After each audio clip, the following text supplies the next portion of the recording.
Here we go. Chapter 12, Media. Something that I think the majority of my students could tell me more about instead of me talking to you about it.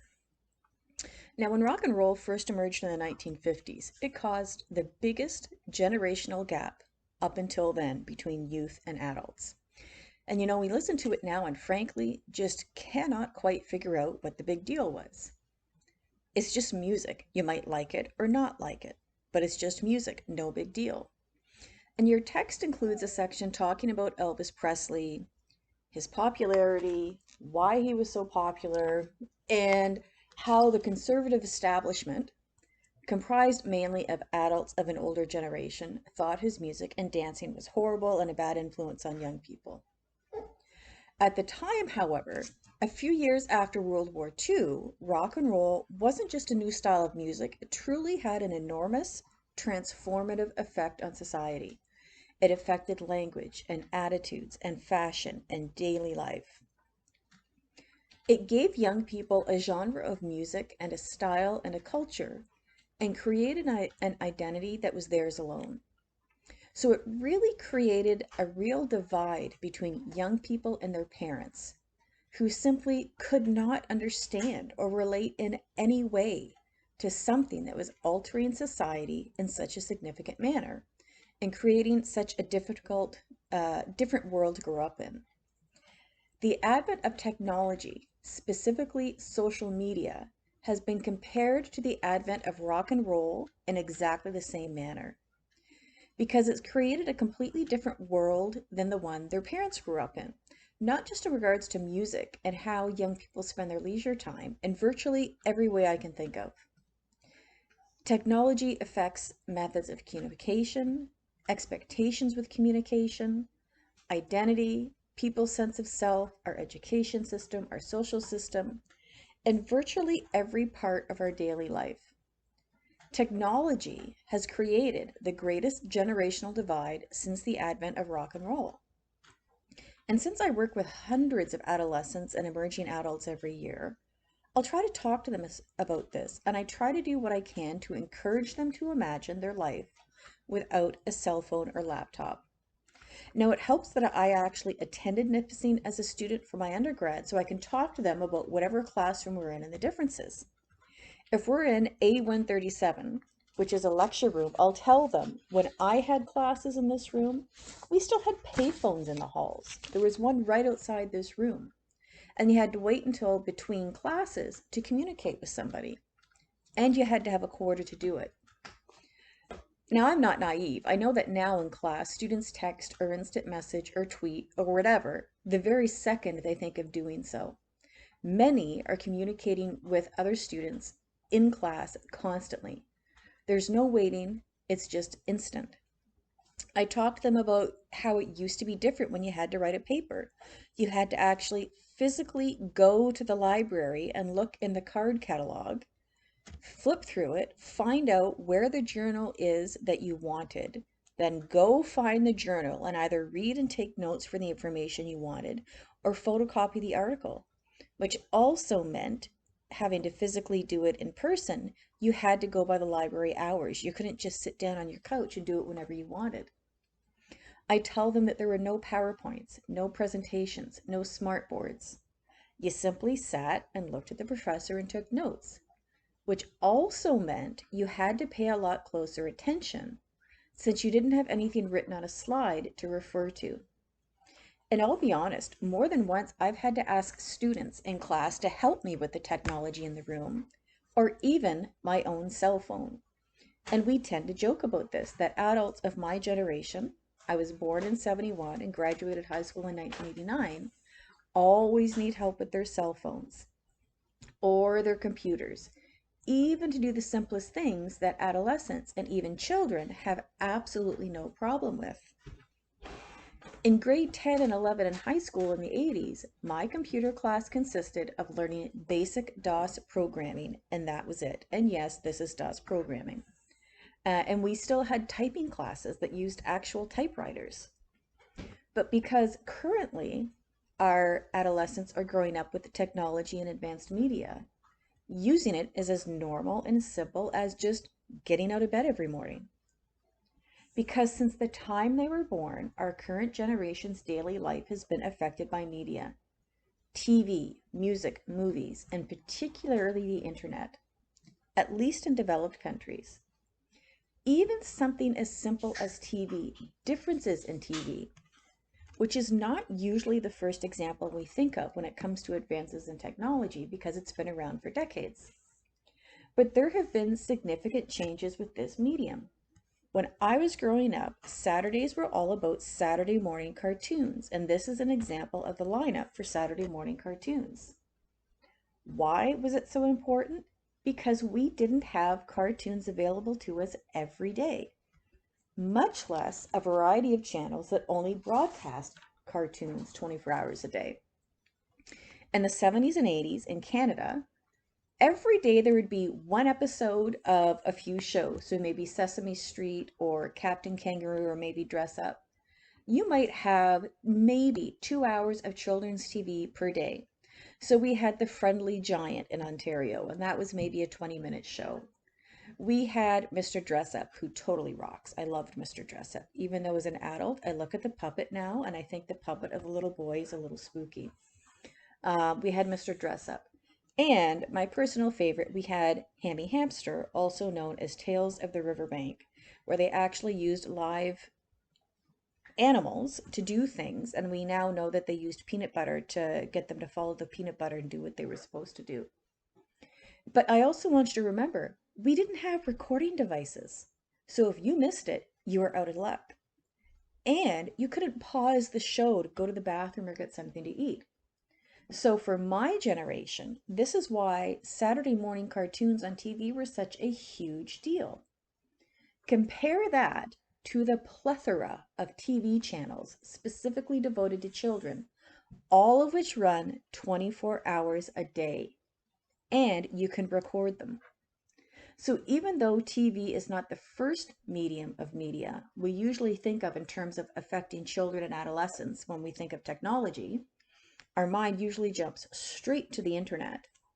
Even TV has changed really significantly, affecting the entire experience of growing up. Now, these days, the main source of media for young people are digital devices. And keep in mind, a digital device is more than just your phone. In the US, for example, 88% of adolescents ages 13 to 17 have access to a digital device, and I think Canada would be pretty similar. Even in countries that are not as developed as ours, for example, even in Africa, one of the most undeveloped parts of the world, digital devices are very, very common. There are more cell phones in Africa than there are flush toilets. Just think about that for a second. And there's one picture of these tribes people with their phones. That just, I mean, talk about a juxtaposition of clashes in culture. So even underdeveloped countries that are not fortunate enough to enjoy the benefits of a really stable health system or a really stable economy, when it comes to can't speak. When it comes to digital devices, we're all in this together. We're all affected. So what does it mean for an adolescent then, if they have a digital device? Well, the first thing that comes to mind is instantaneous communication, usually in the form of texts. Adolescents send on average 30 texts a day, and girls do it more than boys. So this instantaneous communication. And in addition, they have constant access to social media without having to wait at all. Not just their own and what they post, but the ability to see everyone else's, and thus to constantly be influenced by everyone else's. Even this has a generational tinge to it, because depending on your age, there are certain social media platforms you're more likely to use. Now, your textbook makes the point that the majority of American adolescents use Facebook and Instagram. I just want to say, however, that my students have told me Facebook is or has lost its hold on young people, and it's more something that middle-aged people use. We have other platforms: Snapchat, Twitter, TikTok, MySpace, WhatsApp, Snapchat, in addition to probably about 100 others. And just like TV channels created especially for them, playing content 24 hours a day, digital devices provide access to adolescents to all these social media sites instantaneously 24 hours a day. When is the last time you went an entire day without going online? Not because your phone or laptop was having connectivity issues, but because you just didn't. Now, I'm not picking on adolescents or emerging adults here. The only time I haven't done that in the last 15 years was when I was in Cuba. And the only reason for that was because it's almost impossible to get good internet access there. And believe it or not, I don't have data on my phone. I refuse to add it because I know if I do, I'm going to have my face in my phone all the time and be controlled by it. And I don't need it for work. I mean, I don't think there's such a thing as a sociological emergency where you have to get a hold of me, so I don't need it for work. Now, as a side note with this, I've been to Cuba several times, and every time I go, I will regularly see young people with their head in their phone when they're on the beach, when they're in the pool, everywhere they go. So either they're missing a lot by doing this, or they're only seeing their vacation through the lens of their phone instead of really seeing it through their own eyes and really experiencing it. And they'll do this all week. They take selfies on their phone with a big smile and then immediately post it on whatever social media site they prefer. It's like it's a real need to always let everybody know exactly where they are and exactly while they're doing it, while they're there and doing it. Taking a vacation selfie and posting it immediately has become just as much a part of a vacation as putting on sunscreen. It's simply what you do because you want people to be aware of what you're doing all the time and then to have their approval.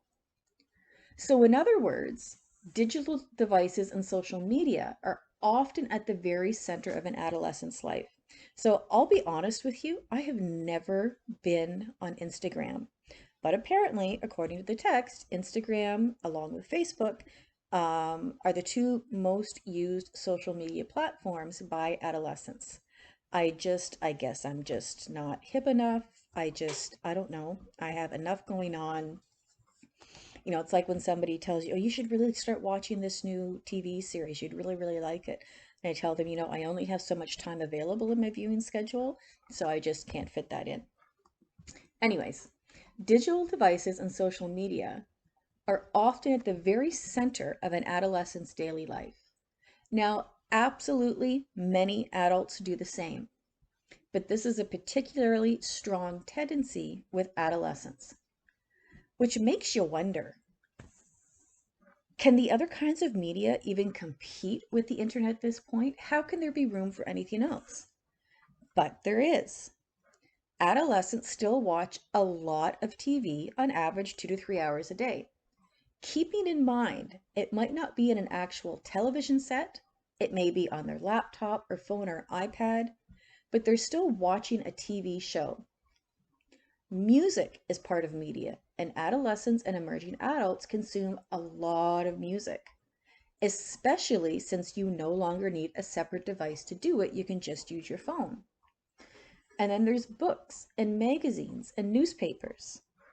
Again, they might read them on an electronic device, not on paper, but that's still what they are, media. And remember that all of these come with pop-up ads and advertising, which is also a huge part of media. I'm not surprised at all that it's estimated on average a typical American adolescent spends 8 hours a day with some kind of media. And again, I don't think there'd be a lot of difference with Canadian adolescents. And keep in mind, this doesn't include multitasking with your media, consuming more than one kind at a time. So playing a game on your phone while you're watching TV, which I'm totally guilty of. Having your iPad on while you're watching something, listening to music while you're on your laptop. So the question is then, what effect does all of this media consumption have, if any? Does it have an effect? What influence does it have on young people? Well, I'm going to give you a couple theories here in terms of how this affects an adolescent. And this is focusing specifically on TV. The first one's called cultivation theory. And what it does is look at the long-term effect of watching TV. And it says that when people watch a lot of television, what it does is it influences their worldview. It cultivates them to have a particular worldview. So that over time, the more TV you watch, the more likely you are to believe that TV is similar to real life. In other words, the more time people spend living in the television world, the more likely they are to believe that real life is similar or even the same with what they see portrayed on TV. So yeah, what you see on TV is going to heavily influence your perceptions of the real world. Now, cultivation theory was developed by George Gerbner, this is him, who was a professor of communication. He just died in 2005. And in fact, he even said the role of TV is so strong that he compared it to the role of religion in people's lives, historically speaking, because it now plays such a central role in our culture. It creates this kind of common environment that brings people together no matter where they live. And this is a quote from him, which I think really summarizes up his whole theory. And it says, all television is educational. The only question is, what is it teaching? Which I think is really profound. Now, your text provides, as an example of this, a show on MTV called Teen Moms. It actually began as a show called 16 and Pregnant in 2009. And it's evolved since then. Teen Mom 2, Teen Mom 3, Teen Mom Young and Pregnant, Teen Moms Club, Teen Mom OG, which means Teen Mom, the original girls who are in 16 and Pregnant. It airs on MTV, and it's heavily criticized because some worry that adolescent girls who watch it a lot will think that what they see of the young mothers on that show is representative of the reality for everybody who's a teen mom. And this is a worry. So you might think, well, why would they look at somebody who's having a child young and think that's a positive thing? Well, because being on the show brings these girls who participate a lot of attention. It brings them notoriety, maybe even celebrity. They have thousands of followers on their social media accounts and they're recognized. Now, I want to point out, however, that the show is misleading regarding the financial situation of teen moms, because you have to remember they're paid to participate in these programs. And because of that, their financial situation is vastly different than the majority of teen mothers. So they see these teen moms on TV and think that this is what it's like. And then they have these reunion shows where they have people doing their hair and their makeup and, they sit and talk about their life. So the teen moms on the show, it's worried that they seem to have a life that's desirable, and thus this might encourage others who want to be a teen mom themselves. Now, a big part of what Dr. Gerbner focused on with cultivation theory with this idea is that it creates a false reality for viewers because, like I said, they begin to think that what they see on TV actually reflects real life. And he said this happens because when you watch TV, you watch these shows that are always full of drama and crime and violence and assaults. And you begin to think that's what it's like in real life. So according to cultivation theory, it not just makes you think that TV is similar to real life. In addition, it can make you think that real life is much more dangerous than it is because that's all you see on TV, or the majority of what you see on TV. So that you'll be much more likely to believe that crime rates are high and rising in real life. People will be much more likely to believe that they're at risk of being victim of a crime. And TV is repetitive and it's mass produced. So you see these examples over and over on TV and think that's what it's going to be like in real life, when actually it's not. It's a false reality. So some people think the effect of TV is small, and some people think we're kind of making a big deal over nothing. So sorry, one of my dogs is causing a fuss. And to this, Dr. Gerdner said a few things. If you think that the effect of TV is insignificant, he said a few things.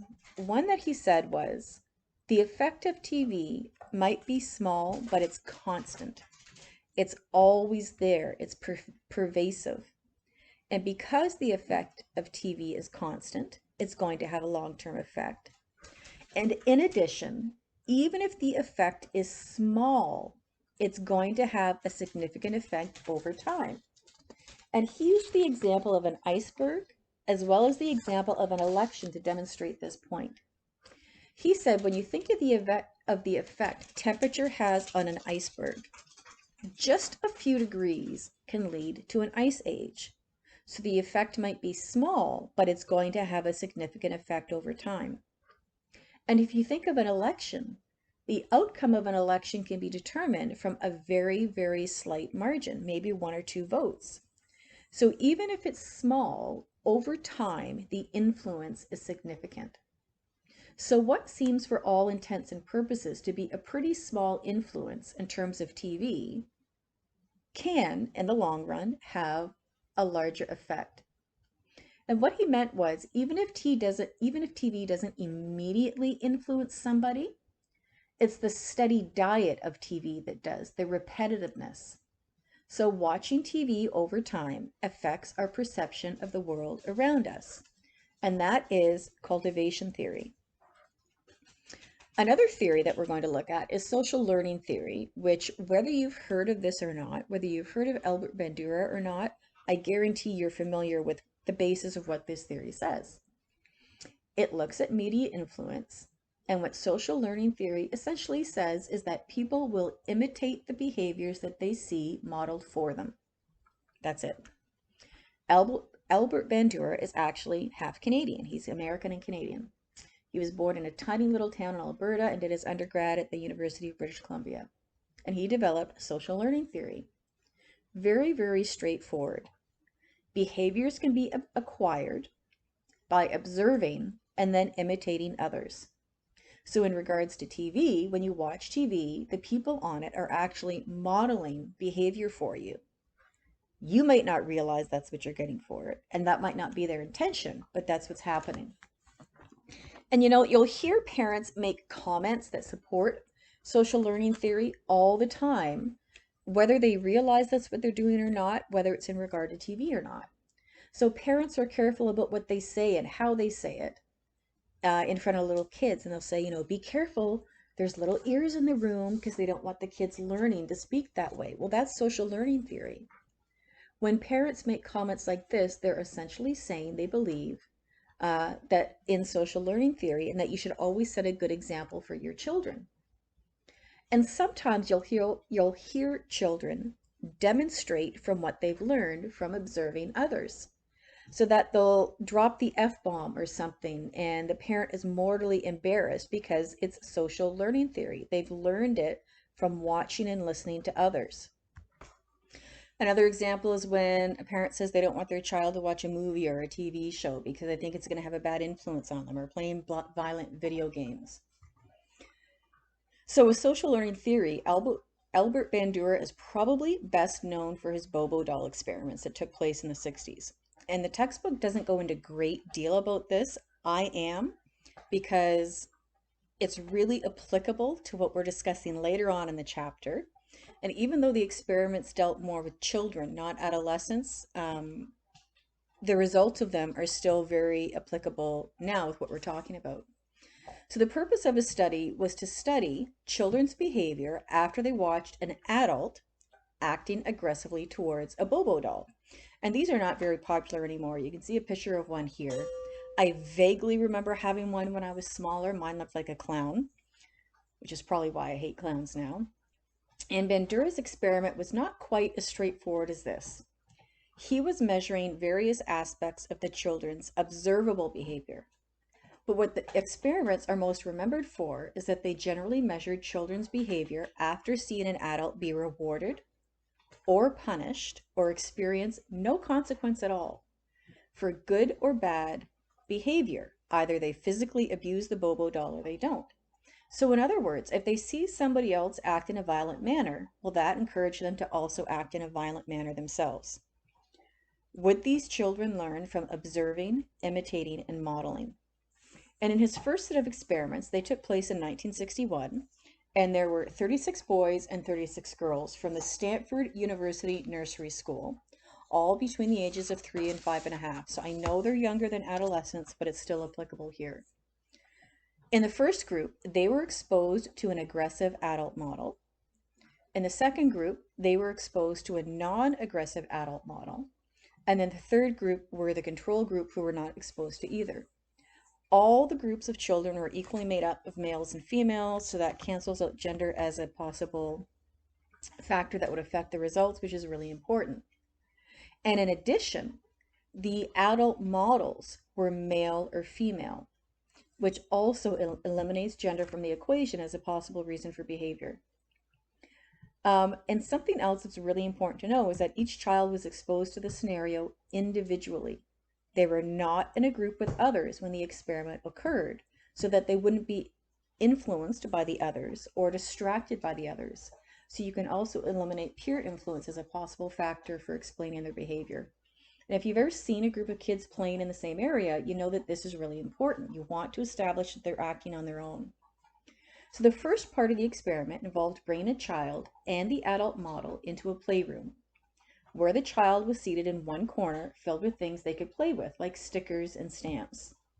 The adult model would be seated in another corner where there would be a toy set with a mallet in it, like a little hammer, and an inflatable Bobo doll. And before leaving the room, the experimenter explained to the child that the toys in the adult corner were only for the adult to play with. They couldn't touch them. For kids that were in the aggressive group, the aggressive model scenario, the adult would begin to play with their own toys for about 1 minute and then start to play very aggressively with the Bobo doll. So they would punch it, hit it, they would hit it with a little toy mallet, and they would say aggressive things when they were playing, like sock him or hit him down or kick him or throw him in the air. And after about 10 minutes, the experimenter would dismiss the adult and take the child into another playroom where a non-aggressive adult would play with other toys for 10 minutes. And in the second room, the adult would completely ignore the Bobo doll. Then the child would be taken to a third room where there were lots of toys, and the child was invited to play with them. But they were told after 2 minutes they couldn't play with the toys anymore because they're for somebody else. They're trying to purposely aggravate the kid. And they could instead play with the toys in the experimental room. And this, again, was done on purpose to try to frustrate the child, telling them they couldn't play with the toys after 2 minutes. And so the final room that the child ends up in has the Bobo doll in it. Would they play aggressively with the doll, punching it, kicking it, sitting on it, hitting it with a mallet, tossing it around, or wouldn't they? And their play was really specifically evaluated. If they were aggressive, what they said, how they were aggressive, the number of times the mallet was used. And the play was evaluated regarding aggression. And finally, their play was also evaluated regarding verbal aggression. And what Bandura found was that the children exposed to the aggressive model were in fact more likely to act in physically aggressive ways than those who were not exposed to the aggressive model. So that was his first set of experiments. And then what's of particular concern for us is when he repeated them in 1963. Because in 63, with the second round of experiments, the main difference was instead of having a live person in the room with them acting aggressively, they watched a videotape. So this is where TV comes into it. And at the end of the tape, watching this adult be aggressive with the Bobo doll, the adult would either be punished and told not to do it again, or the adult would be rewarded for acting aggressively and given candy. And then they watched how the children react. And even though these experiments occurred so long ago, they're still considered important. It's like the gold standard, because they resulted in many more studies concerning the effects of observational learning, specifically in regards to TV violence. And that is what's at the center of the debate about the effect of media violence on children. Does watching something aggressive or violent on TV or in movies, or listening to anything violent, such as the lyrics of songs, influence children and adolescents to do the same? What is the long-term effect of all this? And this supports the idea then that children, in a sense, are educated by what they watch and hear in their social surroundings, including TV, film, and music. So if they regularly see somebody on TV being kind, that will have an influence on them. If they regularly see somebody on TV being aggressive, then that will have an influence on them. And this can be applied to much more than aggression and violence. If an adolescent girl regularly sees girls on TV wearing makeup, or dating, or being sexually active, that will have an influence on them. And the adolescent boy who sees this will automatically begin to make connections that that is how girls should be, that that is what he should expect from a girl. So while we usually think of social learning theory or cultivation theory in regards to the effects of violence in the media, it can be applied regarding any kind of learning you can think of that takes place when consuming media. Focusing on adolescents and emerging adults in regards to seeing people smoking, drinking, doing drugs. Again, in regards to sexual behavior, in regards to gender roles, the sexualization of women, and so on. All are focused on the idea that watching somebody do something or hearing them might influence you to then do it yourself, which seems very simple and direct, a true cause-effect relationship. And this is something that periodically plays itself out in real life as well. Does a teenager go into a high school and start shooting people because of the kind of music they listen to, as was argued immediately after the shooting at Columbine High School, which of course we know is false? Of course not, but when these incidents happen, that is commonly put forth as a possible explanation. The TV shows, or the movies they watch, or the music they listen to, or the video games they play. What I want you to recognize is that this necessarily implies then that these young people are just a kind of passive vessel, waiting for some kind of direction with no mind of their own, and also necessarily implies that nothing else has an effect on them.